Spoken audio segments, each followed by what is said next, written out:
Hello everyone, welcome you all to India scope.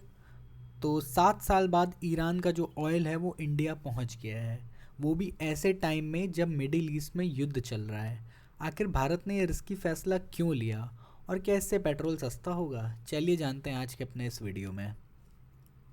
तो आज हम बात करेंगे एक ऐसी खबर की जो एकदम शांतिपूर्ण तरीके से हुई है, लेकिन इसका असर पूरी दुनिया पर पड़ सकता है। अभी अभी खबर आ रही है कि 2 ईरानियन ऑयल टैंकर्स भारत पहुंचे हैं। वॉर के बीच में शिपमेंट कैसे आया और इसका इंडिया के लिए क्या मतलब है, सब कुछ हम अपने वीडियो में समझेंगे। तो देखिए, ये दिख रहा है 2 tankers with Iranian crude oil reached India.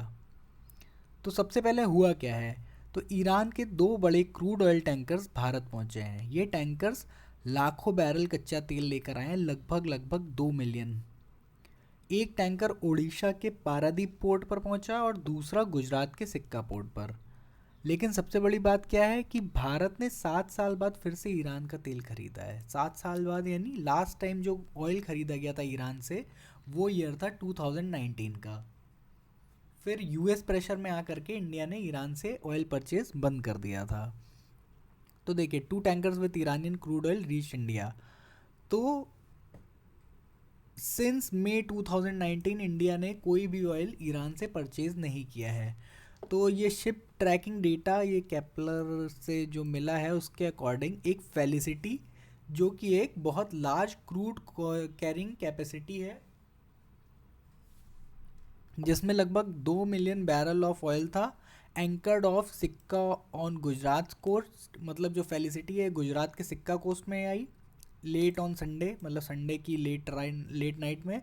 और जो सेकंड टैंकर था जया, वो भी similar volume of crude oil लेकर के पारादीप के पास एंकर्ड हुआ है, जो कि ओडिशा कोस्ट है।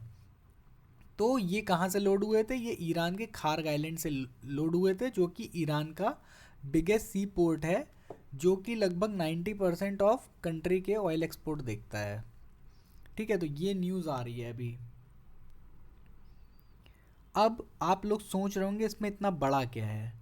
तो देखिए, बड़ा ये है कि 2019 में यूनाइटेड स्टेट ने ईरान पर सैंक्शन लगाए थे। इसके बाद से इंडिया ने ईरानियन ऑयल इंपोर्ट बंद कर दिया था, यानी पूरे 7 साल तक भारत ने ईरान से ऑयल परचेज नहीं किया। लेकिन अचानक फिर से ऑयल इंपोर्ट शुरू हो गया है। अभी देखिए, कुछ टाइम पहले ये ऑयल मिनिस्ट्री ने भी कंफर्म किया था। Oil ministry confirms Iranian crude purchases, rejects claim of payment late tanker diversion. तो अभी ये कुछ टाइम पहले 4 अप्रैल को ऐसी न्यूज़ आई थी कि पेमेंट फेलियर की वजह से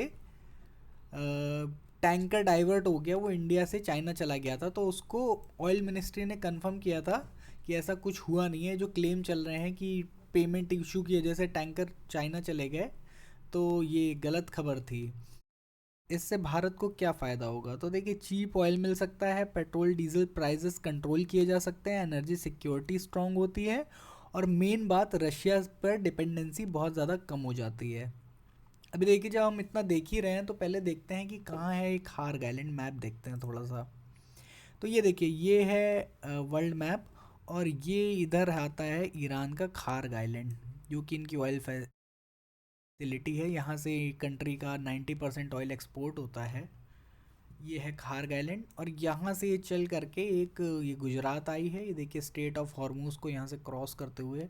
अभी यहाँ पर नेवल ब्लॉकेड भी लगी हुई है, जैसा आप सब लोग जानते ही हैं। नेवल ब्लॉकेड की बात चल रही है यहाँ पर। उसके अलावा देखते हैं ये सिक्का कहाँ पर है। सिक्का आइलैंड, ये सिक्का पोर्ट जो है, ये देखिए, ये गुजरात में ये सिक्का पोर्ट है। तो खार्ग आइलैंड से एक शिपमेंट यहाँ सिक्का आया है, और दूसरा आया है पारादीप ओडिशा में। तो पारादीप देखते हैं कहाँ पर है।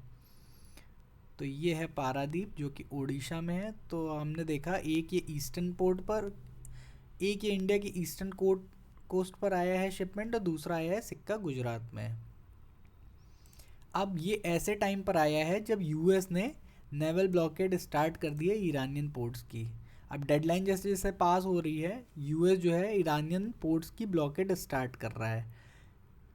तो इसका असर भारत पर लिमिटेड नहीं होगा। अगर हॉर्मूज स्ट्रेट में टेंशन बढ़ता है तो ऑयल प्राइसेस और भी ज़्यादा हाई हो सकते हैं। तो महंगाई बढ़ेगी, ग्लोबल इकोनॉमी पर प्रेशर आएगा, उसके अलावा कई देशों में फ्यूल क्राइसिस भी आएगा। तो ये ग्लोबल गेम चल रहा है। इंडिया ने भी अपना पॉइंट स्कोर कर दिया है और ख़ुद को थोड़ा सिक्योर पोजीशन में ला दिया है। इंडिया ने एक स्मार्ट मूव लेते हुए एक नया सोर्स ऑल्टरनेटिव कर दिया है, यानी ये सिर्फ ऑयल नहीं बल्कि एक स्ट्रैटेजी का पार्ट है। तो ये था हमारा वीडियो। अगर आपको पसंद आया तो प्लीज़ हमारे वीडियो को लाइक करें और हमारे चैनल इंडिया स्कोप को सब्सक्राइब करें। Thank you.